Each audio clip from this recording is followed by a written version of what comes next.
মানুষের জন্য একই রকম। যদি এটা মানেন যে আমাদের সৃষ্টিকর্তা এবং পালনকর্তা এক আল্লাহ, সবার জন্য এক শুধুমাত্র, তাহলেই সব ধর্মের মধ্যে ভ্রাতৃত্ববোধ বজায় রাখা যাবে। আর এটাই হচ্ছে পৃথিবীর সব ধর্মের মূল ভিত্তি। রিলিজিয়ন বা ধর্ম অক্সফোর্ড ডিকশনারি অনুযায়ী এর মানে কোনো অতি মানবীয় নিয়ন্ত্রণ শক্তিতে বিশ্বাস করা, ব্যক্তিগত বা অনেক ঈশ্বরে যাকে উপাসনা করতে হবে আর অনুগত থাকতে হবে। তাহলে অক্সফোর্ড ডিকশনারি অনুযায়ী ধর্ম মানে ঈশ্বরে বিশ্বাস করা। যদি ঈশ্বরকে বোঝেন তাহলে সঠিকভাবে ধর্মকেও বুঝতে পারবেন। কোরআন বলছে সূরা আলে ইমরান অধ্যায় 3 আয়াত নম্বর 64, তাআলাউ ইলা কালিমাতিন সাওয়াইন বাইনা বাইনাকুম। এসো সেই কথায় যা আমাদের ও তোমাদের মধ্যে এক। প্রথম সাদৃশ্যটা কি? আল্লাহ নাবুদা ইল্লাল্লাহ। আমরা এক আল্লাহ ব্যতীত অন্য কারো ইবাদত করি না। কোরআন বলছে অন্য ধর্মের অনুসারীদের এটা বলো, আমাদের সাদৃশ্যগুলো দেখো, যেখানে পার্থক্য আছে সেটা নিয়ে পরে আলোচনা করব। আসুন সেগুলো মেনে চলি যেগুলো কমন। আর সবগুলো প্রধান ধর্মে একটা কমন জিনিস, বিশ্বাস আর ইবাদত করা একমাত্র আল্লাহকে। কোন ধর্মকে বুঝতে গেলে অথবা কোন ধর্মের ঈশ্বরের ধারণাটা বুঝতে গেলে এটা সঠিক হবে না যদি আপনি সেই ধর্মের অনুসারীদের কাজকর্মগুলো দেখেন।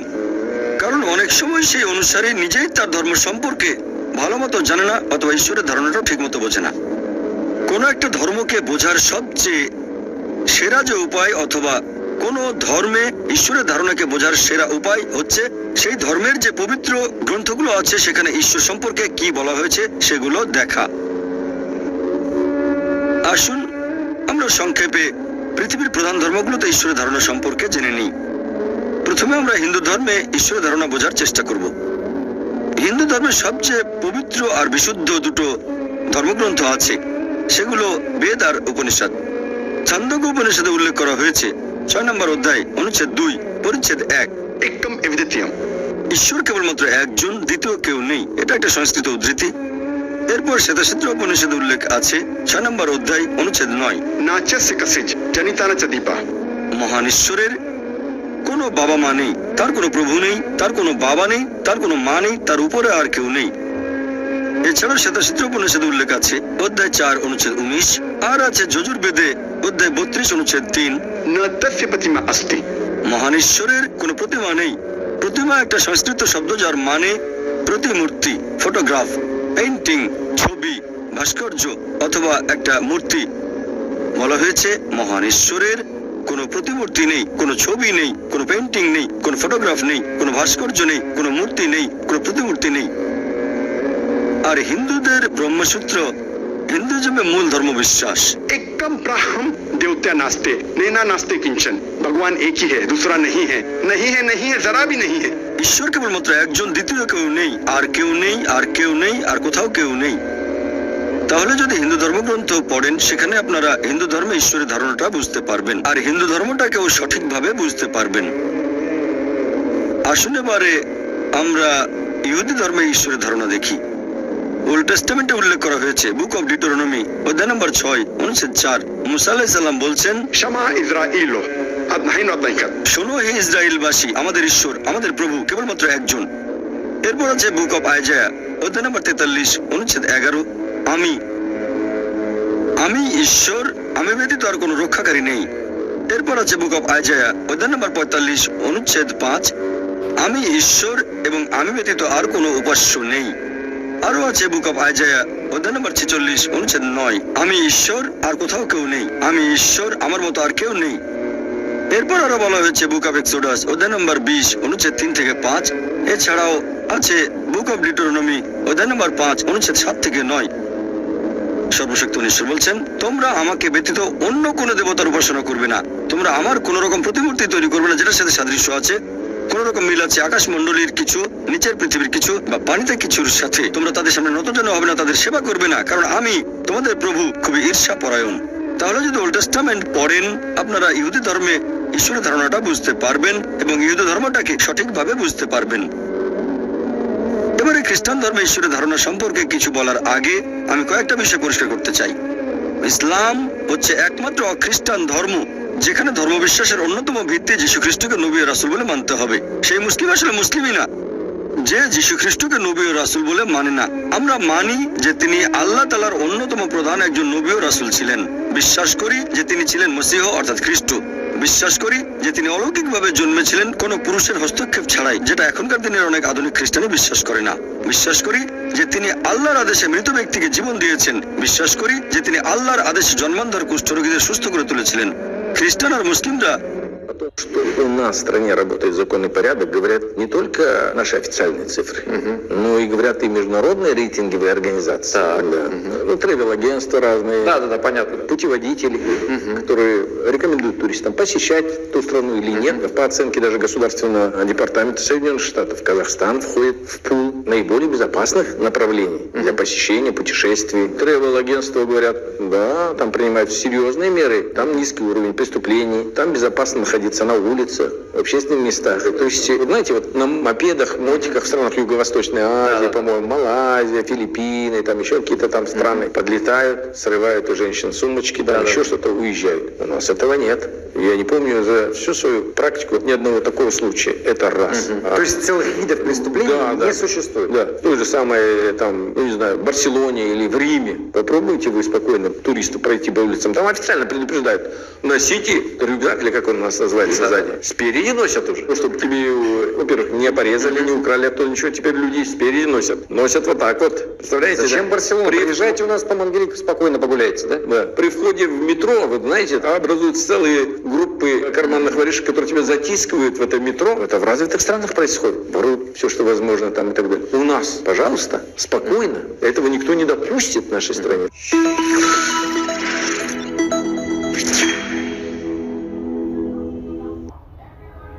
এখানে আমরা এক প্রশ্ন করতে পারেন, তাহলে পার্থক্যটা কোথায়? আমাদের পার্থক্য হচ্ছে অনেক খ্রিস্টান বিশ্বাস করে বা বেশিরভাগ খ্রিস্টান বিশ্বাস করে যে যীশু খ্রিস্ট বা ঈসা আলাইহিস সালাম নিজেকে ঈশ্বর বলে দাবি করেছেন। বিশ্বাস করে যে তিনি সর্বশক্তিমান ঈশ্বর। সত্যি বলতে আপনারা যদি বাইবেল পড়েন, গোটা বাইবেলে একেবারে পরিষ্কার করে বলা, গোটা বাইবেলে স্পষ্ট করে বলা এমন একটাও অনুচ্ছেদ খুঁজে পাবেন না যেখানে যীশু খ্রিস্ট বা ঈসা আলাইহিস সালাম নিজের মুখে বলেছেন যে আমি ঈশ্বর অথবা তোমরা আমার উপাসনা করো। সত্যি বলতে যদি বাইবেল পড়েন, গসপেল অফ জনে বলা হয়েছে অধ্যায় নম্বর 14 অনুচ্ছেদ 28, যীশু খ্রিস্ট নিজের মুখে বলেছেন আমার পিতা আমার চেয়ে মহান। গসপেল অফ জন অধ্যায় 10 অনুচ্ছেদ 29, আমার পিতা সবার চেয়ে মহান। গসপেল অফ ম্যাথিউ অধ্যায় নম্বর 12 অনুচ্ছেদ 28, আমি ঈশ্বরের আত্মার সাহায্যে শয়তানকে তাড়িয়ে দেই। গসপেল অফ লুক অধ্যায় 11 অনুচ্ছেদ 20, আমি ঈশ্বরের আঙ্গুলের সাহায্যে শয়তানকে তাড়িয়ে দিই। গসপেল অফ জন অধ্যায় নম্বর 5 অনুচ্ছেদ 30, আমি নিজের থেকে কিছুই করতে পারি না, আমি যেমন শুনি তেমন বিচার করি, আর আমার বিচার ন্যায্য, কারণ আমি নিজের ইচ্ছা পূরণ করি না, আমার পিতার ইচ্ছা পূরণ করি। যদি কেউ বলে নিজের ইচ্ছা নয় আল্লাহর ইচ্ছা পূরণ করি, সে একজন মুসলিম। আমি আগে বলেছিলাম যে মুসলিম মানে যে আল্লাহর কাছে নিজের ইচ্ছাকে সমর্পণ করে, আর যিশু মানে ঈসা আলাইহিস সালাম বলেছেন আমার ইচ্ছা নয় পূরণ করি সর্বশক্তিমান ঈশ্বরের ইচ্ছা। তাহলে আরবিতে বললে তিনি একজন মুসলিম। সেজন্য আমি বলেছিলাম যে যীশু খ্রিস্ট হলেন আল্লাহ সুবহানাহু ওয়া তাআলার অন্যতম প্রধান একজন নবী ও রাসূল। এরপর যিশু আরো বলেছেন, গসপেল অফ জন অধ্যায় নম্বর 14 অনুচ্ছেদ 24, তিনি বলেছেন তোমরা যে কথাগুলো শুনছো সেগুলো আমার নয়, বরং এগুলো পিতার যিনি আমাকে পাঠিয়েছেন। এরপর হচ্ছে গসপেল অফ জন অধ্যায় 17 অনুচ্ছেদ 3, যীশু খ্রিস্ট নিজের মুখে বলেছেন এই হলো অনন্ত জীবন, যাতে তোমরা জানতে পারো একমাত্র ঈশ্বরকে এবং যীশু খ্রিস্টকে যাকে তিনি পাঠিয়েছেন।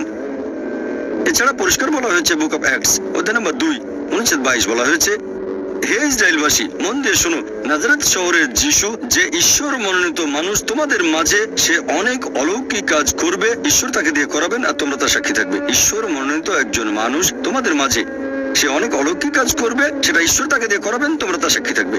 একবার যীশু খ্রিস্টকে প্রশ্ন করা হয়েছিল যে কোন আদেশটা প্রথমে মেনে চলবো, তিনি ঠিক সেই কথাটাই বলেছেন যেটা এর আগে বলেছিলেন মুসা আলাইহিস সালাম। এটা হচ্ছে গসপেল অফ মার্কে অধ্যায় নম্বর 12 অনুচ্ছেদ 29, যীশু আলাইহিস সালাম বলেছেন شما إسرائيل وأدنى حين وأدنى خد শোনো হে ইসরায়েলবাসী, আমাদের প্রভু আমাদের ঈশ্বর কেবলমাত্র একজন। তাহলে যদি বাইবেল পড়েন আপনি খ্রিস্টান ধর্মের ঈশ্বরের ধারণাটা বুঝতে পারবেন, খ্রিস্টান ধর্মটাকেও সঠিকভাবে বুঝতে পারবেন। আসুন এবারে ইসলাম ধর্মে আল্লাহ ধারণা নিয়ে আলোচনা করি। আর ইসলাম ধর্মে আল্লাহ সুবহানাহু ওয়া তাআলা ধারণা সম্পর্কে সবচেয়ে সেরা যে উত্তরটা, সেটা পবিত্র কোরআনের সূরা ইখলাস কোরআনের অধ্যায় নম্বর 112 আয়াত 1 থেকে 4 বলা হয়েছে قل هو الله أحد বলো তিনি আল্লাহ এক অদ্বিতীয়। الله الصمد আল্লাহ তিনি সার্বভৌম চিরস্থায়ী। لم يلد ولم يولد তিনি কাউকে জন্ম দেননি, কখনো জন্ম নেননি, ولم يكن له كفوا أحد তার সমতুল্য কিছুই নেই। এই হলো আল্লাহ সুবহানাহু ওয়া তাআলার 4 লাইনের সংজ্ঞা। যদি কেউ বলে যে অমুক জায়গায় অমুক লোক হচ্ছে ঈশ্বর, যদি কেউ এই 4টা পরীক্ষায় পাশ করে, আমরা মুসলিমরা আপত্তি ছাড়াই তাকে আল্লাহ বলে মেনে নিতে পারবো। 1 নম্বর হচ্ছে বলো তিনি আল্লাহ এক অদ্বিতীয়। 2 নম্বর তিনি হবেন সার্বভৌম চিরস্থায়ী। 3 নম্বর তিনি কাউকে জন্ম দেননি, কখনো জন্ম নেননি। 4 নম্বর সমগ্র বিশ্বজগতে তার সমতুল্য আর কেউ নেই। এই হলো আল্লাহ তাআলা 4 লাইনের সংজ্ঞা। এটাকে আমরা বলি ঈশ্বর তত্ত্বের লিটমাস টেস্ট অথবা ঈশ্বর তত্ত্বের কুষ্টিপাথর। আর পবিত্র কোরআন বলছে সূরা আনাম অধ্যায় নম্বর 6 আয়াত নম্বর 108 যে আল্লাহকে ছেড়ে যাদেরকে তারা উপাসনা করে তাদের তোমরা ভুল করেও গালি দিও না, কেননা তারা সীমালঙ্ঘন করে অজ্ঞানতা বশত আল্লাহ সুবহানাহু ওয়া তাআলাকেও গালি দেবে। কোরআন মুসলিমদের নিষেধ করেছে খারাপ কথা বলবে না, গালি দেবে না, বদনাম করবে না। আল্লাহকে ছেড়ে যাদেরকে অন্য মানুষেরা উপাসনা করে বরং কোনো কিছু না বুঝে তারা আল্লাহকে গালি দেবে। Surprise your customer today. Order যখনই ডেলিভারি হবে তখনই। তাহলে ইসলাম ধর্মে আল্লাহর ধারণা বুঝতে গেলে আপনাকে কোরআন পড়তে হবে। বর্তমানে দুর্ভাগ্যজনকভাবে ইসলাম ধর্ম সম্পর্কে মানুষের ভুল ধারণা সবচেয়ে বেশি। যে ধর্মটার ব্যাপারে মানুষের ভুল ধারণা সবচেয়ে বেশি সেটা হচ্ছে ইসলাম। আর ইসলাম সম্পর্কে এই ভুল ধারণা জন্মানোর অন্যতম একটা কারণ আমার মতে সেটা হচ্ছে মিডিয়া। বর্তমানে আপনারা আন্তর্জাতিক মিডিয়াতে দেখবেন ইসলামের নামে বিদ্বেষপূর্ণ মিথ্যা প্রচারণা করা হয়। আপনারা দেখবেন আন্তর্জাতিক খবরের কাগজ, আন্তর্জাতিক ম্যাগাজিন, রেডিও ব্রডকাস্ট স্টেশন, আন্তর্জাতিক স্যাটেলাইট চ্যানেল আর ইন্টারনেটে ইসলামের নামে ভুল আর মিথ্যে খবর প্রচার করা হয়। আর ইসলাম ধর্মে যে শব্দটা নিয়ে ভুল ধারণা সবচেয়ে বেশি সেটা হচ্ছে জিহাদ। এ ব্যাপারে শুধু যে মুসলিমরা ভুল জানে তা নয়, এখন মিডিয়ার কল্যাণে অমুসলিমরা এই ভুল ধারণা রপ্ত করেছে। এখনকার দিনে বেশিরভাগ মানুষ হোক মুসলিম বা অমুসলিম তারা মনে করে যে যুদ্ধটা করছে যে কোনো মুসলিম যে কোনো কারণে, হতে পারে ব্যক্তিগত স্বার্থে, হতে পারে সুনামের জন্য, হতে পারে খ্যাতির জন্য, হতে পারে সম্মানের জন্য অথবা কোনো দেশের জন্য, যে যুদ্ধটা করছে একজন মুসলিম সেটাকে বলা হচ্ছে জিহাদ। জিহাদ বলতে একজন মুসলিমের যে কোনো কারণে যুদ্ধ করাকে বোঝায় না। জিহাদ এর মূল আরবি শব্দ জাহাদা, যার মানে হচ্ছে চেষ্টা করা অথবা সংগ্রাম করা। ইসলামিক পরিভাষায় জিহাদ মানে চেষ্টা আর সংগ্রাম করা নিজের খারাপ আকাঙ্ক্ষার বিরুদ্ধে। জিহাদের আরেকটা মানে চেষ্টা আর সংগ্রাম করা সমাজকে উন্নত করার জন্য। আরো একটা মানে অত্যাচারের বিরুদ্ধে চেষ্টা আর সংগ্রাম করা। জিহাদের আরো একটা মানে আত্মরক্ষার জন্য চেষ্টা আর সংগ্রাম করা। তাহলে মূলত জিহাদ মানে চেষ্টা আর সংগ্রাম করা। একজন ছাত্র যদি পরীক্ষায় পাশ করার জন্য চেষ্টা আর সংগ্রাম করে, আরবিতে তাকে আমরা বলবো জিহাদ করছে। তাহলে জিহাদ শব্দের মানে চেষ্টা আর সংগ্রাম। বর্তমানে যারা প্রাচ্যের উপর বিশেষজ্ঞ তারা জিহাদ শব্দের অনুবাদ করেন পবিত্র যুদ্ধ। যদি পবিত্র যুদ্ধ শব্দের আরবি করেন সেটা হবে হারবুম মুকাদ্দাসা। আর এই হারবুম মুকাদ্দাসা শব্দটা কোরআনের কোথাও বলা হয়নি, নবী মুহাম্মদ সাল্লাল্লাহু আলাইহি সাল্লামের কোনো হাদিসেও বলা হয়নি। এই পবিত্র যুদ্ধ শব্দটা যদি আপনার ইতিহাস দেখেন, এটা প্রথম ব্যবহার হয়েছে ক্রুসেডকে বোঝাতে। এই ক্রুসেডাররা মানুষজনকে জোর জবরদস্তি করে খ্রিস্টান ধর্ম গ্রহণ করতে বাধ্য করত। আর দুর্ভাগ্যজনকভাবে এখন শব্দটা ব্যবহার হচ্ছে ইসলাম আর মুসলিমদের বোঝাতে। কোরআন একেবারে পরিষ্কার করে বলেছে সূরা মাইদা অধ্যায় নম্বর 5 আয়াত নম্বর 32, যদি কেউ অন্য কোনো মানুষকে হত্যা করে, সেটা যদি হত্যার অপরাধ বা দেশে বিশৃঙ্খলা সৃষ্টির অপরাধে না হয়, তাহলে সে যেন পুরো মানব জাতিকে হত্যা করলো। পবিত্র কোরআন বলছে যদি কোনো মানুষ অন্য একজন নিরীহ মানুষকে হত্যা করে, হোক সে মুসলিম বা অমুসলিম, তাহলে সে যেন পুরো মানব জাতিকে হত্যা করলো। একটা দ্বারা বলা হয়েছে যদি কেউ অন্য মানুষের জীবন বাঁচায়, হোক সে মুসলিম বা অমুসলিম, তাহলে সে যেন পুরো মানব জাতির জীবন বাঁচালো। কম্পারেটিভ রিলিজিয়নের একজন ছাত্র হিসেবে আমি পবিত্র কোরআন বাদে পৃথিবীর অন্য কোনো ধর্মগ্রন্থ দেখিনি যেখানে সন্ত্রাসের বিরুদ্ধে এত স্পষ্ট করে বলা হয়েছে, নিরীহ মানুষকে হত্যার বিরুদ্ধে বলা হয়েছে। যদি কোনো মানুষ অন্য কোনো নিরীহ মানুষকে হত্যা করে, হোক সে মুসলিম বা অমুসলিম, তাহলে সে যেন পুরো মানব জাতিকে হত্যা করলো। অন্য কোনো ধর্মগ্রন্থে আমি এরকম কোনো অনুচ্ছেদ দেখিনি।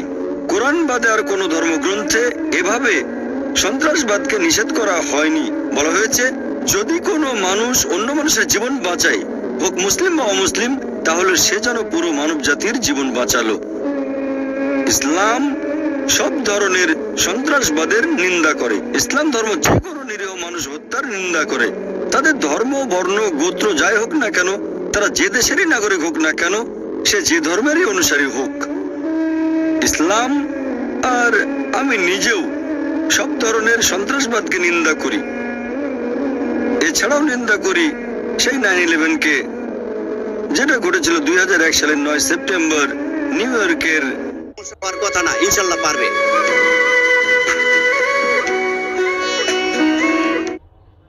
টুইন টাওয়ারে আক্রমণ, সেখানে কয়েক হাজার নিরীহ মানুষ মারা গিয়েছিল। নিন্দা করি 7/7-কে।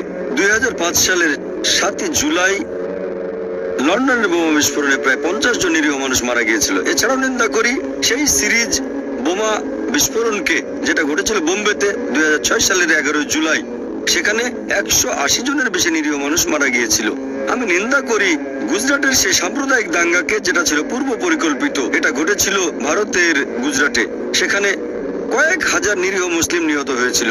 আমি সব ধরনের সন্ত্রাসবাদের নিন্দা করি, যেখানে নিরীহ মানুষকে হত্যা করা হয়, হোক তারা মুসলিম বা অমুসলিম। আর যে ধরনের সন্ত্রাসী কাজে নিরীহ মানুষ হত্যা করা হয় সেটা নিন্দা করতে হবে।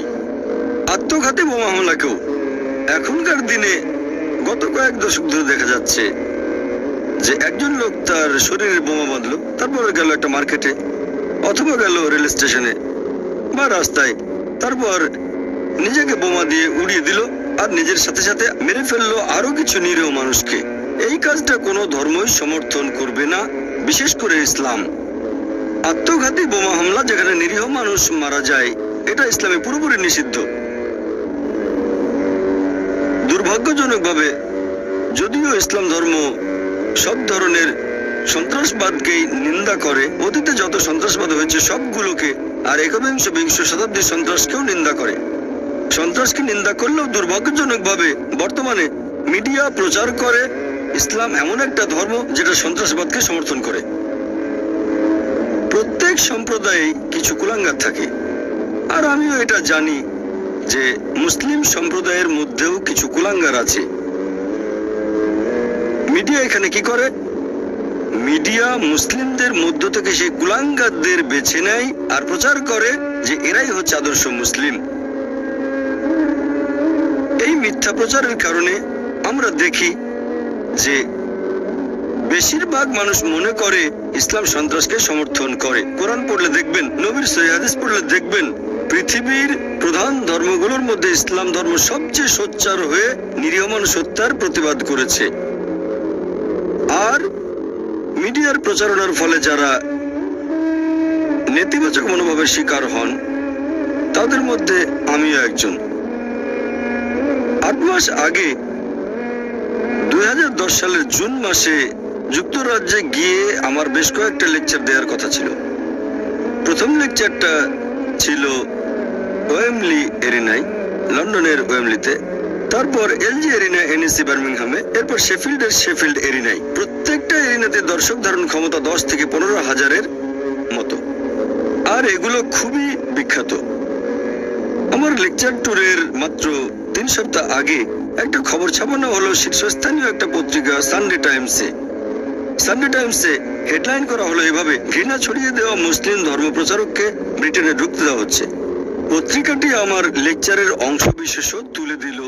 সেগুলো হয় প্রসঙ্গ ছাড়া উদ্ধৃতি, নয়তো ভুল বলা হয়েছে।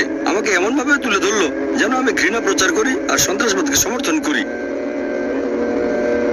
তার কয়েকদিন পরে সেই খবরটাকে তুলে নিয়ে আবার ছাপানো হলো যুক্তরাজ্যের অনেকগুলো খবরের কাগজে।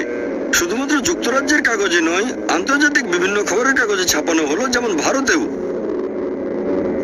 দুর্ভাগ্যজনকভাবে পত্রিকায় এই খবরগুলো দেখে যুক্তরাজ্যের হোম সেক্রেটারি টেরেসা মে আমার বিরুদ্ধে একটা এক্সক্লুশন অর্ডার পাশ করলেন 2010 সালের 16 জুন। তিনি পত্রিকায় খবরটা পড়েছেন আর ইউটিউবে কিছু ভিডিও ক্লিপ দেখেছেন, আর এই ভিডিওগুলোতে প্রসঙ্গটা বাদ দেওয়া হয়েছে। এছাড়াও সেই ভিডিওতে অনেক কিছু এডিট করা হয়েছে। এই ইউটিউব ক্লিপ আর পত্রিকার খবরের ভিত্তিতে যুক্তরাজ্যের হোম সেক্রেটারি 2010 সালের 16 জুন আমার বিরুদ্ধে এক্সক্লুশন অর্ডার পাশ করলেন।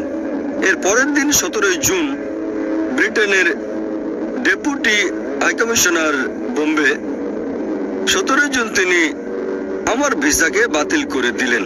আমি যুক্তরাজ্যের 5 বছরের মাল্টিপল এন্ট্রি ভিসা পেয়েছিলাম। ইস্যু করা হয়েছিল 2008 সালের 15 জুলাই, মেয়াদ ছিল 2013 সালের 15 জুলাই পর্যন্ত।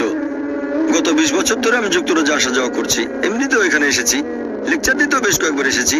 আমার কাছে 5 বছরের মাল্টিপল ভিসা ছিল, যেটা দিয়ে আমি আগেও 2 বার এসেছি, 2008 এবং 2009-এ। কোন রকম শুনানি ছাড়াই ভিসাটা বাতিল করা হলো। আমার মতে এটা মত প্রকাশের স্বাধীনতা আর মানবাধিকারের উপর একটা আক্রমণ ছাড়া কিছুই নয়। চার্লস ফার, যিনি সে সময় office for security and counter টেররিজমের ডিরেক্টর ছিলেন, তিনি এই এক্সক্লুশন অর্ডারের পক্ষে ছিলেন না। তিনি চেয়েছিলেন যেন আমি সেই মুসলিমদের কাছে পৌঁছাতে পারি যাদের কাছে তার মতে সরকার পৌঁছাতে পারছে না। তবে হোম সেক্রেটারি তার সবচেয়ে অভিজ্ঞ উপদেষ্টার কথাগুলো শুনলেন না। তিনি এক্সক্লুশন অর্ডারটা পাশ করালেন, আর এই কয়েক সপ্তাহ পরে তিনি চার্লস ফারের অধীনে একজন উপদেষ্টাকে বরখাস্ত করে দিলেন, যিনি আমাকে সমর্থন করেছিলেন। আমি ব্যক্তিগতভাবে রাজনৈতিক নিয়মকানুনের চেয়ে বিচার বিভাগের উপর বেশি ভরসা করি আমাদের দেশ ভারতে, পাশাপাশি যুক্তরাজ্যেও। আমরা জুডিশিয়াল রিভিউ এর জন্য ব্যাপারটা নিয়ে হাইকোর্টে গেলাম। যদিও হোম সেক্রেটারি বলেছেন মানবাধিকারের ক্ষেত্রে আমি মামলা করতে পারবো না, কারণ আমি যুক্তরাজ্যের নাগরিক নই। জাস্টিস ট্যানস্টন বললেন, রিভিউ করার পরে তিনি বললেন যে আমি মামলা করতে পারি। তিনি একটা জাজমেন্ট পাশ করালেন আর বললেন যে হোম সেক্রেটারির প্রথম 3টি সিদ্ধান্ত, একটা 16 জুনে, একটা 17 জুনে আর একটা 27 জুনে, এর সবগুলোই আইন বহির্ভূত। তবে এরপরে 2010 সালের আগস্ট মাসে তারা আরো বাড়তি কিছু তথ্য দিল। তখন তিনি বললেন এটা আইনসম্মত, ব্যাপারটা ঠিক যুক্তিসঙ্গত না। বিচার বিভাগের উপর আমার আস্থা আছে। আমরা একটা আপিল ফাইল করেছি হাইকোর্টের এই রায়ের বিরুদ্ধে, আর আমি বিশ্বাস করি যে ইনশাল্লাহ খুব শিগগিরই এই এক্সক্লুশন অর্ডারটা বাতিল করা হবে কোর্ট অফ আপিলে।